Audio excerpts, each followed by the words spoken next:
this beautiful young lady. Do you want to just stand here?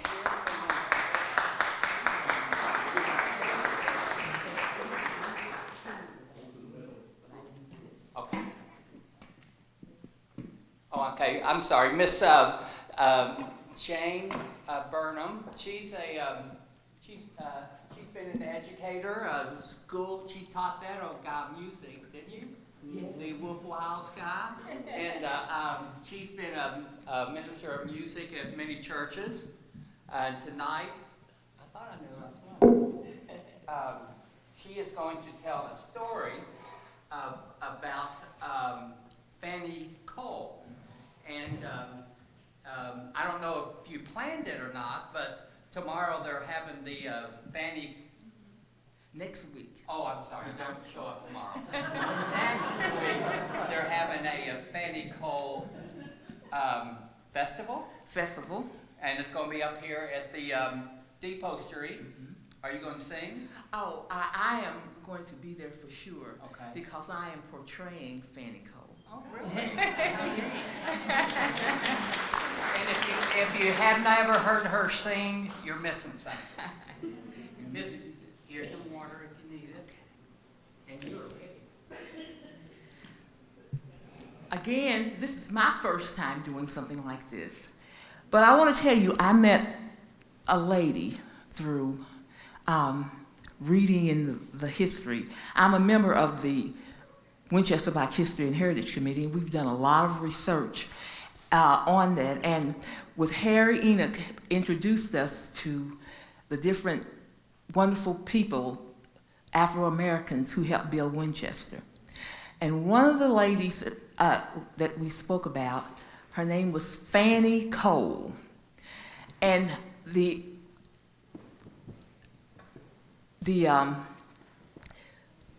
she was an enterprising woman. But when I got to reading more about her, not only reading between the lines, not only was she enterprising, she was a woman of faith.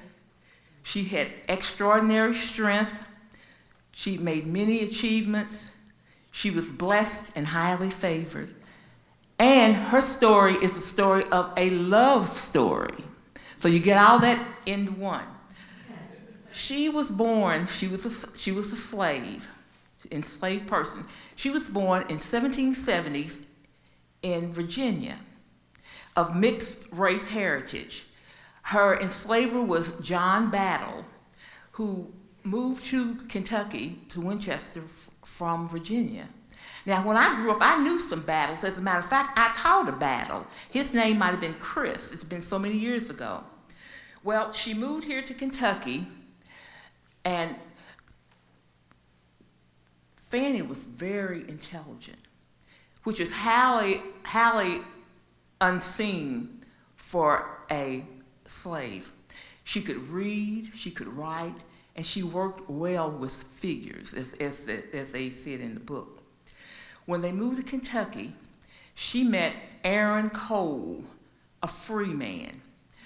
And they lived in Lexington first, but then they moved to Winchester, and that's where she met Aaron Cole, a free man. They had such they connected with each other. He married Fannie while she was here, but Fannie was a slave. He married her, and slaves had no rights. At the time in Kentucky, the United States, they did chattel slavery. And if you don't know what chattel slavery is, you think of the word cattle. Well, livestock. Slaves were thought of as merchandise. They were counted. They were thought of as property, private property, and they could buy and sell them when they wanted to, move families. They had no rights. Well, Aaron and Fannie fell in love, and they wanted to be together. Now take this, when Aaron and Fannie met, Fannie was 56 years old, in her 50s, and Aaron was a free man of 60. Well, they had a lot of people said people are too old, they have no love when they get that old, but love never dies. I don't care how old you get, it never dies. Well, Aaron wanted to buy Fannie from John Battle. I want to call him Batiste. But they spell it B-A-T-T-I, but they call it Battle. So what he did, he went to him to ask for how much he would cost to sell her. Well, they haggled and haggled, but because of Fannie's skills and her intelligence, he didn't want to let her go. But when he finally named her price, he named $200 for her.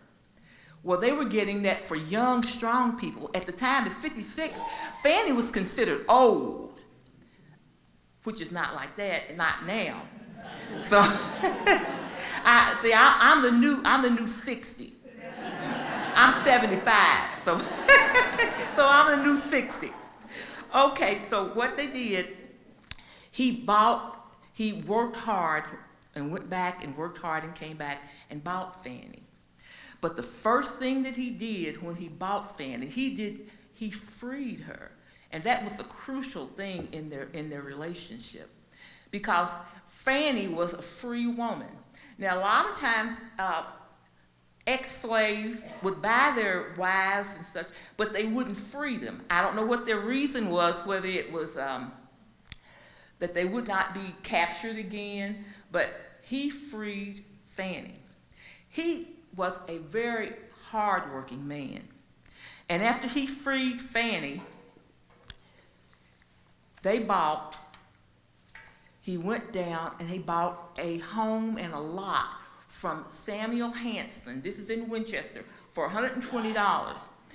And he bought it smack dab in the middle of Winchester, on the corner of Maple and Broadway. Well, I can remember my mother talking about it. I used to didn't like history because I never knew of anybody like me. History was never about me. But now that I see where things have been intertwined, that how the black man helped make this nation, I love it. Because I see myself in it. I see the place that I had. If I had only known that, but my mother and father always instilled, I came up during the 60s with the Martin Luther King marches. I'm the last of the old, I'm one of the people who was in that movement. But anyway, I found somebody that if I had only known. Well, anyway, he bought what I'm getting ready to say, my mother talked about, and I'm sure Harry knows, on the corner where the barbecue place is, on Main Street, down the street, we used to pass as kids, because I lived out in Colasville. And my mother said, well, you know that building, it was a restaurant, that building, a Black Lodge used to own that. It was a black building. I couldn't believe it. But anyway, he bought a house and lot on the corner of Broadway and Maple. On that lot, on the lot beside their home, they went into business and made a store. They built a store. It's called Coles, Sundries, and Mercantile. Well, Fannie was a very intelligent woman, a hard worker. She made a lot of her products, but what they became, when people came, she had a good location. It was said that the things that she had in there, it was the modern day Walmart. All the things that she had. Well, she became very famous for her hard apple cider and African ginger cakes. Well, Fannie made the hard apple cider, and they became very well known because of her ginger cakes and her hard apple cider. And people, had been one time said that a man would come from Paris Pike, walk from Paris Pike with a pail on his head, go to Fannie's, get pickled herring, smoked herring, all these things that he needed, flour, sugar, coffee, and he'd head back from Maple Street on Paris Pike with the tub on his head. And a lot of times I was reading where judges talked about Fannie. Well, they became very well known and famous for their apple cider. Now, what we're doing, they're having next week is a better brewery. They are giving a Fannie Fest.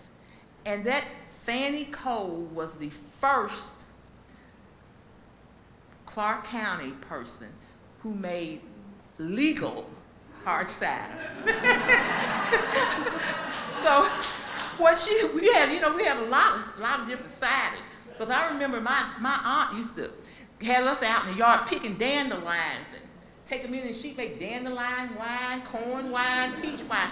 But that wasn't legal. So Fannie was the first legal hard apple cider. And so she's going to be honored for that. She and Aaron were married in 1827. They don't say a lot about Aaron, but a few years later, Aaron, being in his 60s, Aaron died in the early 1830s. Fannie had a very good relationship. But after Aaron died, Fannie continued to work in her store. She purchased Aaron's nephew's freedom. His name was Jerry.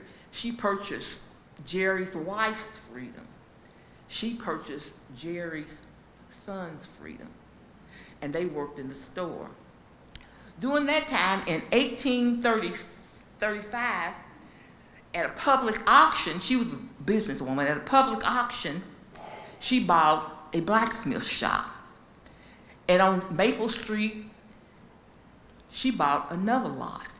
So she had a lot of businesses. She accomplished a lot in the 20 years that she had worked from, and I say that because she didn't, she lived a little longer. But when I say that, Fannie was 50 plus years a slave.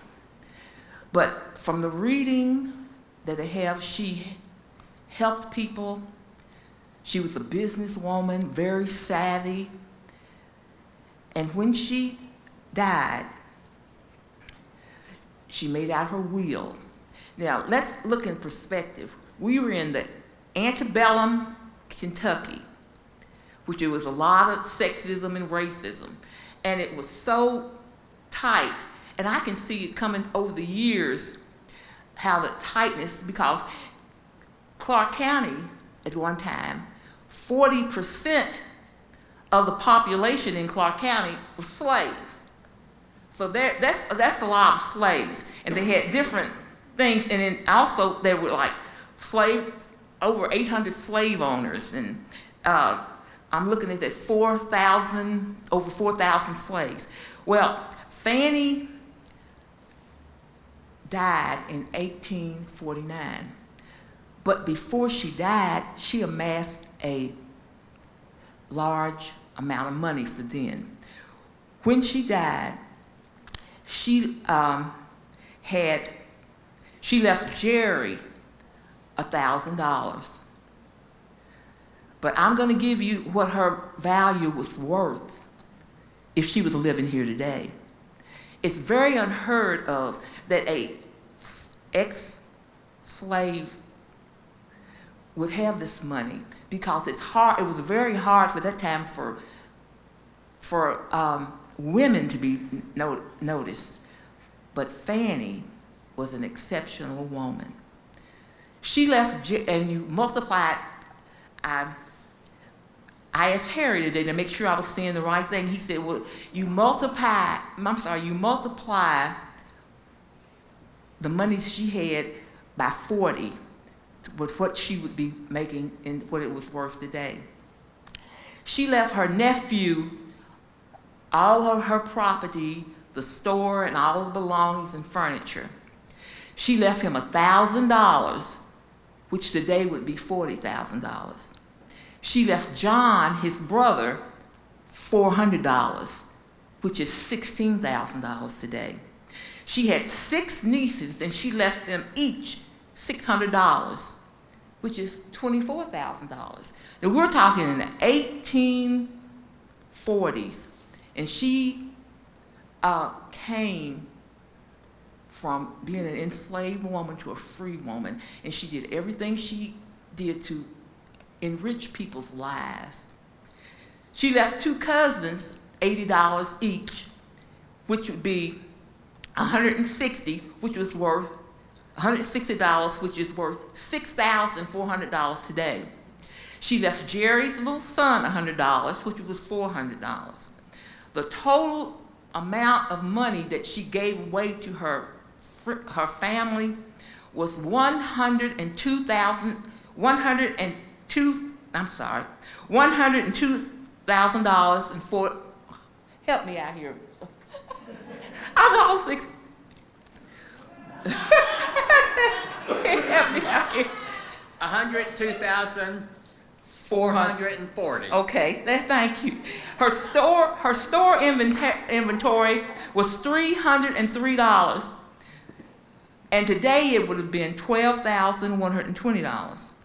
She had $2,258 cash money. Today that would have been equivalent of $90,320. Her whole estate, when you add those up, today would be equivalent to $204,000, $880. Fannie lived a rich life. Her accomplishments were unheard of at that time. We're talking real, that was years before emancipation. It was unheard of her journey that she made, her accomplishments. And I look and I think about her, that she would say that how she helped people, and I believed she wouldn't take nothing for her journey. She was blessed and highly favored. And little did she ever think that she would be remembered for the things she'd done. But thank goodness for somebody in history writing, taking the time. Now, a lot of this I've got from the book of Comstock. He wrote a book on slaves before abolition in Clark County. The book is set thick, but it has so much information. You can get it at the public library, read it, or they sell it at the History Museum on Main. But I look back at Fannie's life, and she was a worker, and she worked up till she died at the age of 76, when she was always diligent. I want you to, if you know this the second time around, sing it with me. I've got allergies, but I look at her and I think about what she was said. I don't feel no ways tired. I come too far from where I started from. Nobody told me that the road would be easy, but I don't believe that he brought me this far to leave me. I don't feel no ways tired. I come too far from where I started from. Nobody told me that this road would be easy, but I don't believe that he brought me this far. I don't believe that he brought me this far. I don't believe that God brought me this far to leave me. I want you to join us at the Fannie Fest next Saturday. I'll be there. Thank you.